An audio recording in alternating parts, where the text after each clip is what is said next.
Your superego was taught, get a job, work hard, or you'll never be rich, or the rich are evil, or whatever. Poverty is passed on. It's taught in your families. And middle class is taught in families. And until you change your mindset, Correct. Money won't help you, right? Correct. And we see that with people that win the lottery, people that make more money, they still have the same problem. Right. Because they have that poor man's soul. Right. If you're poor, you'll always be poor. That's really hard for people to Yeah, understand. the money will disappear that fast. Just like most pro athletes, they make millions of dollars, and what 65% are bankrupt 5 years later. It's because they come from poor families. But unfortunately, what Mr. Lipton was saying, it's passed down genetically. That's the frightening thing.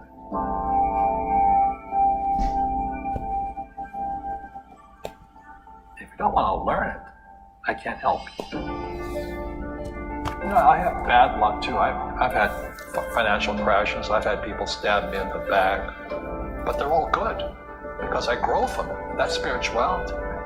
People who are afraid of making mistakes, like they teach in school, they don't ever grow. Because spirituality is there's good and there's bad, there's right and there's wrong, there's up and there's down. Most people only want to be right. They only want to be positive. Well, you can't have that. That's not reality. And the average person, the reason they're poor is they haven't failed. They play it so safe. They haven't made any mistakes like they taught in school. That means they don't learn anything. That's why the school system's actually fundamentally corrupt. It's anti-education. But the average guy is standing there, I'm an A student, I'm going to do this all on myself. And a bunch of rugby players run you over. You go, well, they're not playing fair. Some kind of a magic phone, and you could make a call to the 20-year-old Robert Kiyosaki and give that young man a bit of advice. What would you tell him? I would just say keep going. Just do what you have to do. Just live it to the fullest, which I did. Nothing I ever did made sense. Could you imagine quitting a $120,000 a year job for $200 a month to go fight in Vietnam and almost die? It didn't make sense, but it was the best decision I made at that time. And I think what most people do is they let their parents or their friends talk about life. So afraid of failing. But failing is how we succeed. You guys look at Edison and all that. They failed like 10,000, 1,014 times before he invented the light bulb. Our schools punish you for making mistakes. That's why we have so many people who are so afraid of admitting they make mistakes or afraid of failing.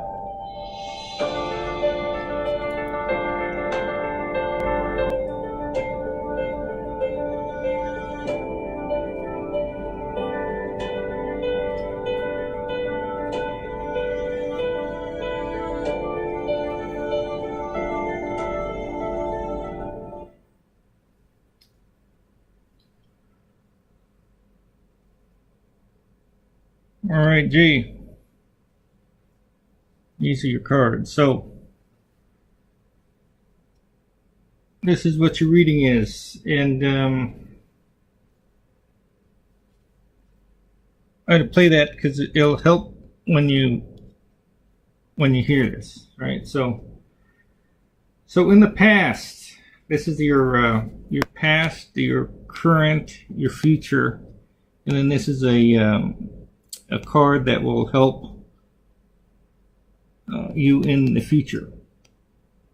So we'll turn that over after we figure what this is. So in the past, you've had some successes, right? So you were almost there. And you've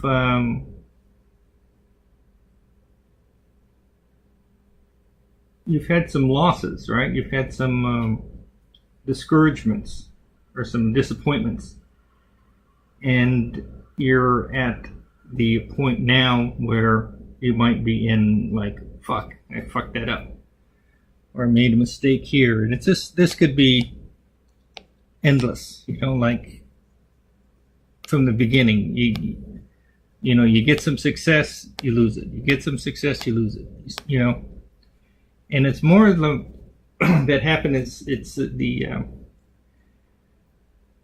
it's the mentality that you're where you've been raised. You've been raised in a middle,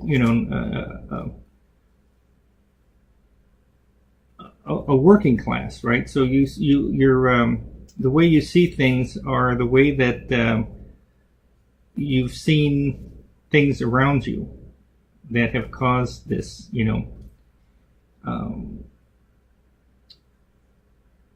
because inside you've been gravitating towards what you're used to, like you could make, $2 million, but you'll feel like a $100,000 person. And because of that, you'll gravitate towards your what you're feeling. You are, like see a good example of it. Like for example, you'll feel like you're, you go to let's just say a party, right? You go to a party, and it's a party full of millionaires and high earning people, right? And you're in a tie, or let's say you're in a tuxedo, and you're drinking champagne or whatever they do with the, but you feel uncomfortable there, right? So you leave that party early, and then you go down to your neighborhood, and you go with your friends, and you go to a kegger party, and you feel great there. You're sitting around the kegger, and you feel comfortable there. That's how it is with money sometimes, or success that well, not mostly success, but just money. We're talking about finances. Like you'll get to a point, and somehow you'll wane off it, and you'll be back towards your kegger party, right? So that's the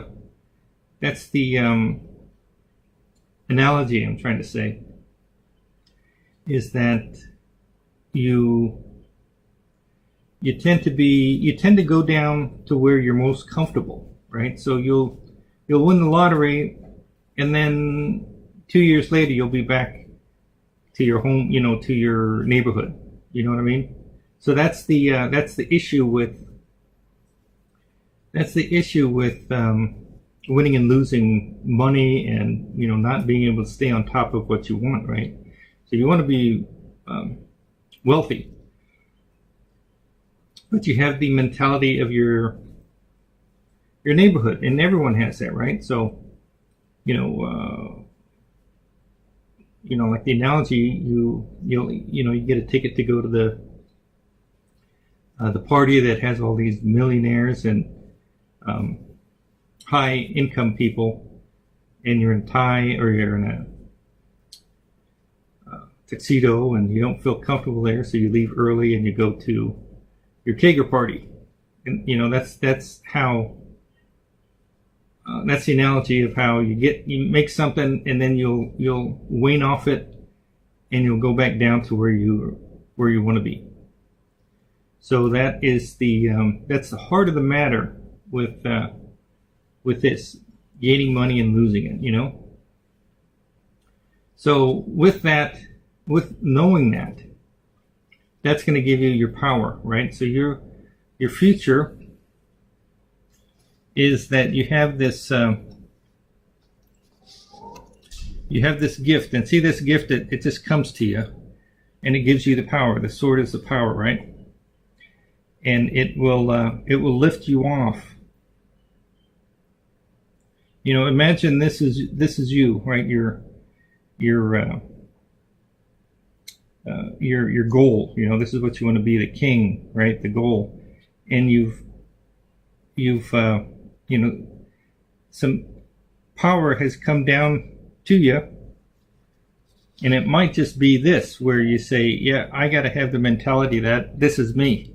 Everything goes right for me, you know? And it lifts you, like, let's just say this was in the muck, right? Like it's in the seaweeds. And you get this idea, or this change, or this change in your mindset. And it takes this, you know, imagine this thing going into the sea here and lifting up your power, right? And I'm telling you, it's the mentality, you know, and everyone has it, man. And you know, you think, oh well, no, man, I know I should be rich, and I know I should have all this money. But everybody has their zone, and you want to find out what your zone is. Just look how you look at your neighborhood, or look at your surroundings when you were young. And that's your thermostat. And that's why, you know, you made good and you lost it. You made good, you lost it, right? And it might permeate into other things. You know, oh, I can't get that girl. You know, and you find, you know, you get close, or she starts to find interest in you, and you lose her because you have this thermostat that keeps you down to, you know, down to here. And I'm not saying this is pure poverty, or you're in pure poverty, but it just means that you're out of it. You make it, you're out of it. You make it, you're out of it. And in the future, you're going to get an idea, you know, that, okay, this is how I fix this, right? And it comes from out of you, right? Just someone just puts it to you, and it lifts you up out of the swamp. See, like this is the swamp. You know, like just pretend like this thing goes into the swamp, picks up your crown and takes it out of the sewer, and then lifts it up. And that's your power, right? It's going to change you. And it's the mentality you have. And let's just say this is you, right? It'll take you out of this mentality up to here, right? So this is how you're going to end up when you change your thought life. You see that? So it'll be like this now. Imagine this is your future, and it's going to take you out of here. Yeah, well, let's just say it like this then. That's your future. This is now. This is you changing your thought life, and then this is you. That's that. Oops. And that's how it should. This is how it's going to change you, right? It'll be the opposite. This is you now. Fuck, man, I lost all my stack. Your thought life's going to change, and it's going to, you know, it just comes to you. Hey, this is what you need to do, and then this power is going to take your crown out of the sewer up into the future, right? Where it's going to lift you up, and then this is where you should be, right? So let's just get back here. And that's why I played that thing for you. Okay, so let's just see what is to come of this. Short term. Or short term, long term. Let's just see where it comes to us, and if it doesn't lead us to anywhere, then we'll pull another card.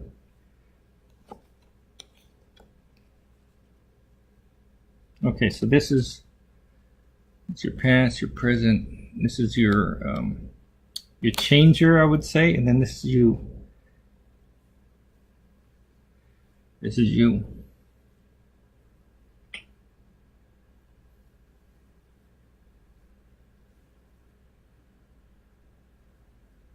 Okay.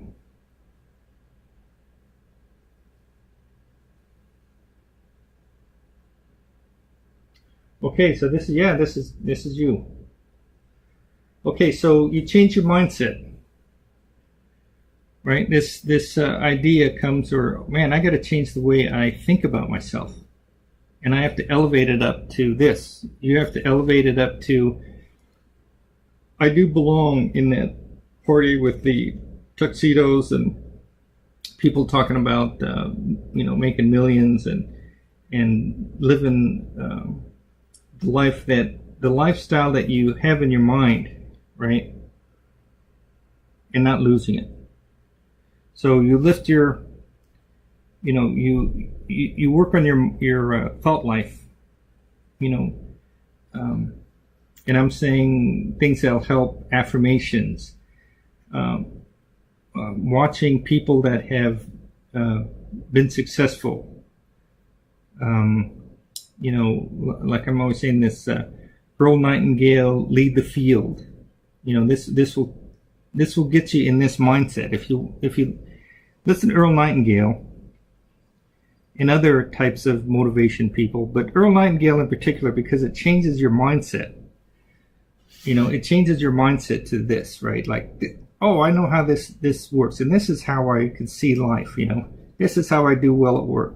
This is how I do well at in life. And it'll change your mindset to where you do feel like you belong here, not here. And affirmations, at night, you just plug them in and you listen to them at night. You don't even have to really listen; they just permeate your insides. And you'll have that power, right? So once you get this, you'll have this new feeling about life, right? Like, oh, I know how it works. Here's my opportunities. And so you see how he's sitting out there, and it's a rich land, green. It's not a desert. It's full of opportunities, right? And now you're looking out, saying, oh, I know how to do it, because this is your thought life, right? Your thought life has changed, and you have opportunities now that you've never thought of, right? Oh, this is how it works. My thought life is changed. My thought life is now my sword, because I believe I can do all of this, right? And you have some stability now, where you're not here. You're not walking out thinking, what the fuck am I going to do? You're here looking at the world like, this is how it works. I've changed the way I know I want to be rich. I know I want to be successful, and I know how to do it now, right? I know I need to change my thought life, even my deep thought life, that you don't know why you always win and lose, because deep inside, it's your insides, your hardwiring. So that's why affirmations are good, because it changes your hardwiring inside you to where you say, yeah, I know how to do it. I know, and your opportunities will explode, because your mind will be looking for things like, oh yeah, I could do that. Oh, this is how I get and hold what I want, and I do deserve this, and you'll see the world differently, and that's how you will. That's how you'll see life once you get this idea inside you, and you really work on it, right? And it'll pull you out of the swamp, and I'd say, like, the world is yours to get. And once you get that, you'll see that you won't get to this and this, you won't get to,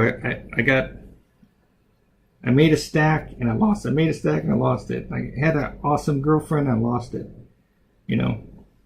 I want this and I got that. And it's your thought life. Your thought life. And it'll take you out of this poverty mentality, out of the swamp, and lift it up, right? And that's where you're going to be.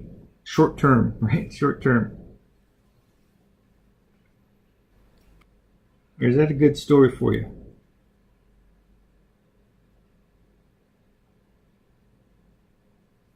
Yeah, let's say, man, because I don't, I don't. This is a good point to get to. I don't want to put something out there and then have you move into it, and it's not, this leaves it open to whatever you want. You'll have the world the world's going to be your oyster if you change the thought life that you have, and that's why I played that stuff at the beginning. And if you do that, the world's going to be yours to have and to hold, right? So affirmations, one thing, and it, where am I? And it fixes this part, your internal mechanisms, your hardwiring. Oh, this is where I live. This is how I'm going to do as well as my parents did. I don't want to be too successful over my friends, right? That's going to change your hardwiring, affirmations. And then lead the field, Earl Nightingale, Alan Watts, the philosophy on how to make money, how to be rich, how to have a successful life, is going to be the lead the field tapes, Earl Nightingale, Kiyosaki, Alan Watts. You get a good philosophy in your head about money, and then how to make it, and that's easy for you because you know how to do it already, or you have a good idea of how to get success, right? But even that is part of it, right? And the world's your oyster, and then you'll be here, however you want to get there, right? So that is it, man. That is it. This is the sword. The sword is you change your mind, your attitude about yourself, and it's not like you say, "What do you mean, man? I want to be rich." It's your hardwiring inside here, right? It's what causes you to go here to here. It's this internal thing, like, oh, I should be at the kegger. I feel comfortable at the kegger party, not at the rich man's party, right? The affirmations will change that and say, oh, I deserve to be at the rich man's party. And it's internal, man. Like you won't fade away once you make a good stack. You won't fade away and then let it drop down here. You'll make a good stack and you'll say, well, how do I make more? Because I deserve more. And then that's your internal. You change your mindset, takes you out of the gutter and lifts you up. And it is the internal part, affirmations and constantly being comfortable around rich people and rich things. And then your mindset, Earl Nightingale, lead the field, and other people that you hang around will change this part. And then your world will be your oyster. And you'll have support around you because you've changed your internal settings. And it all goes out, I mean, you hear about this thing like, we're living in a simulation, right? Like, they put a good argument. So even if you have that mentality, like, man, we are living in a simulation, like this is all AI or, what we think comes about and all that, you talk about the quantum physics of thought, it all supports it. And if you have that idea as something of interest, you play with it. You just play like, okay, I'm going to affect this by my mentality, changing your inside life and then enriching your thought life of success, your thought life of, oh, this is how I do it. This is why attitude helps me get the things I want. All right, so that's it, man, and that's a good one. That will help everyone that is going to listen to this, because I'll guarantee you, people that are in crypto right now aren't necessarily have made. I think they're the new up and comers that see an opportunity, and they have been coming out from middle class, poor. And that mentality is going to cause you to lose your stack, just like lottery winners, because you don't feel like you belong in the rich man's party. So this is how you fix it. This is how you fix it. You have to internally fix your hardwiring, affirmations. Do that automatically, right? It'll talk to your subconscious.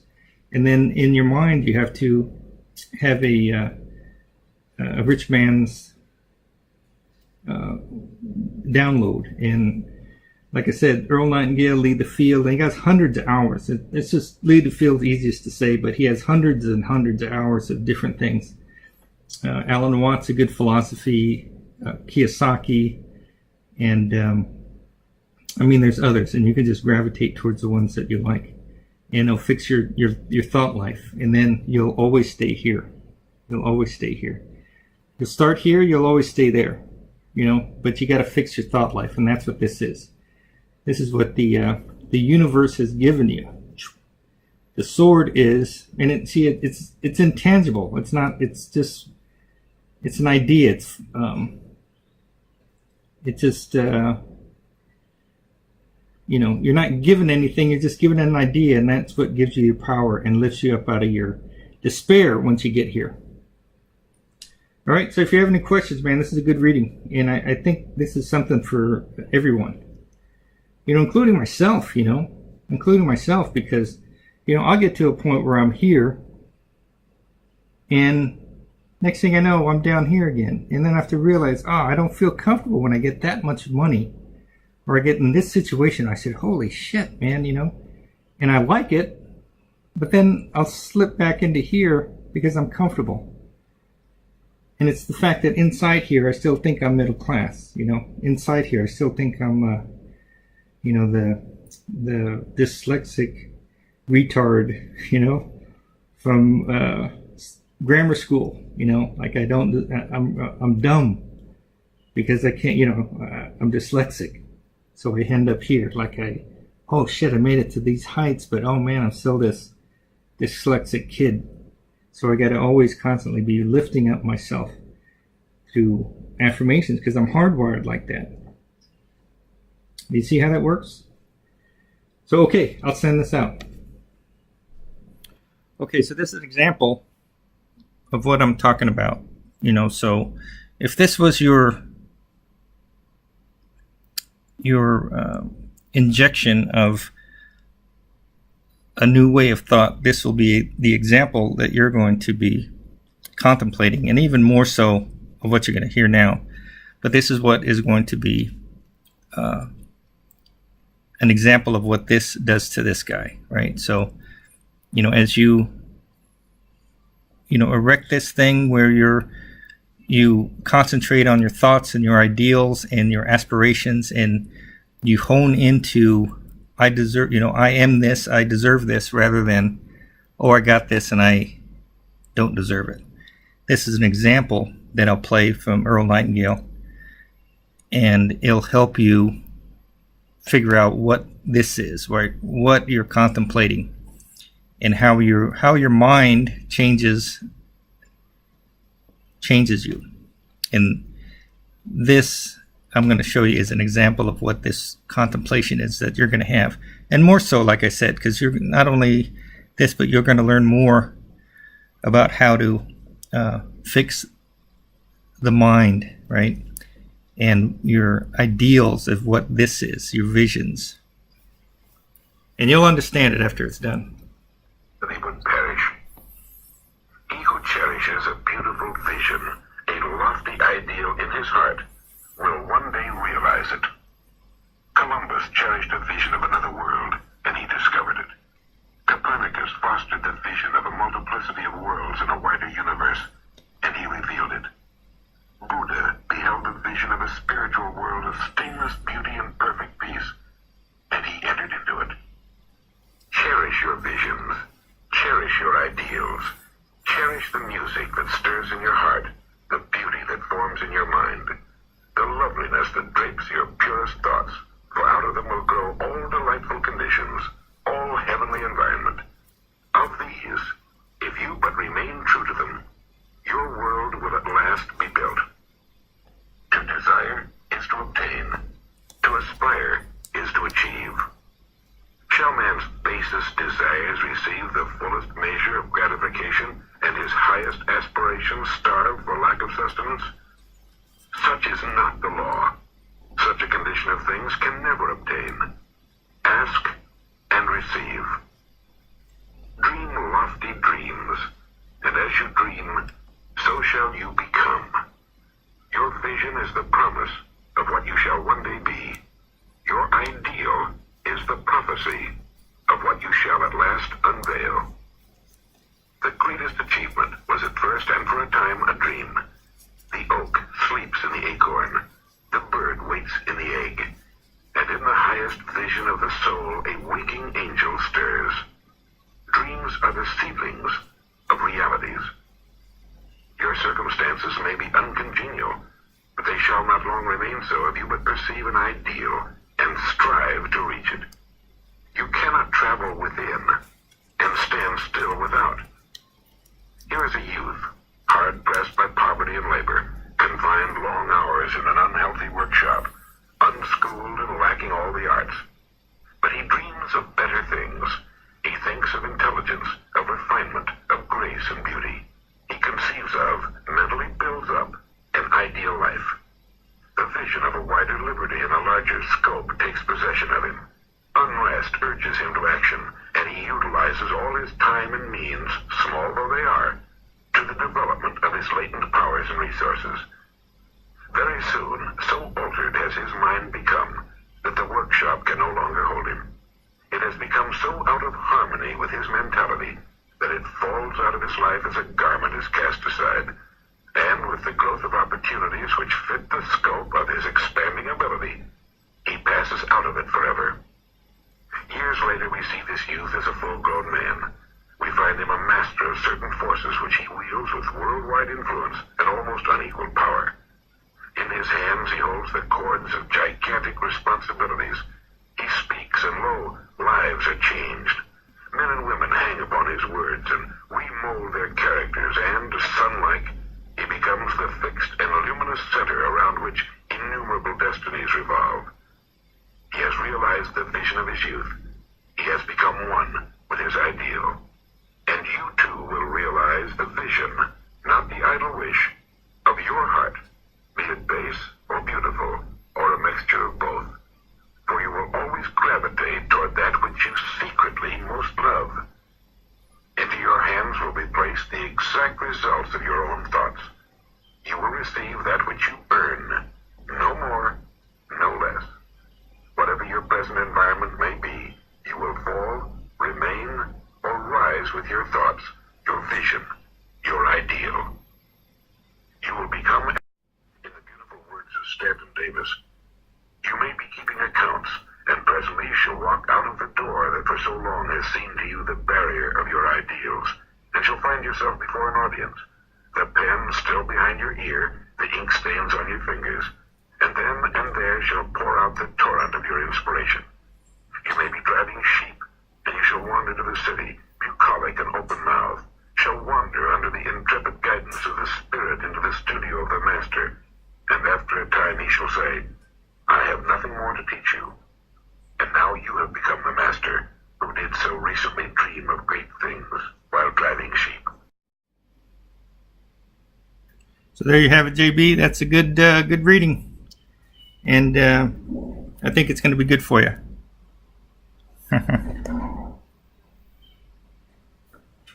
Perfect.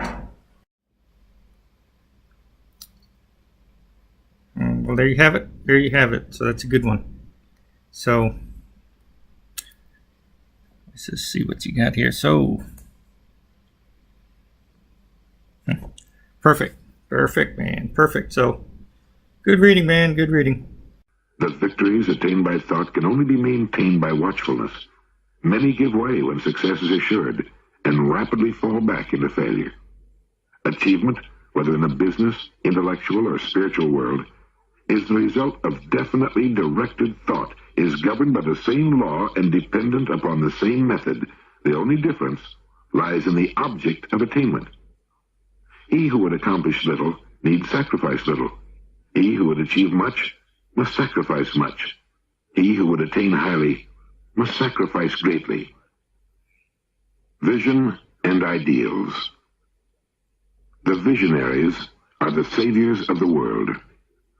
As the visible world is sustained by the invisible, so men, through all their trials and sins and sordid vocations, are nourished by the beautiful visions of their solitary dreamers.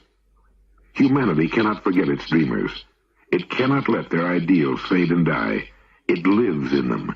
It feels in them realities which it shall one day see and know. Composer, sculptor, painter, poet, prophet, sage, these are the architects of paradise. The world is beautiful because they have lived. Without them, laboring humanity would perish. He who cherishes a beautiful vision, a lofty ideal in his heart, will one day realize it. Columbus cherished a vision of another world, and he discovered it. Copernicus fostered the vision of a multiplicity of worlds in a wider universe, and he revealed it. Buddha beheld the vision of a spiritual world of stainless beauty and perfect peace, and he entered into it. Cherish your visions. Cherish your ideals. Cherish the music that stirs in your heart, the beauty that forms in your mind, the loveliness that drapes your purest thoughts, for out of them will grow all delightful conditions, all heavenly environment. Of these, if you but remain true to them, your world will at last be built. To desire is to obtain. To aspire is to achieve.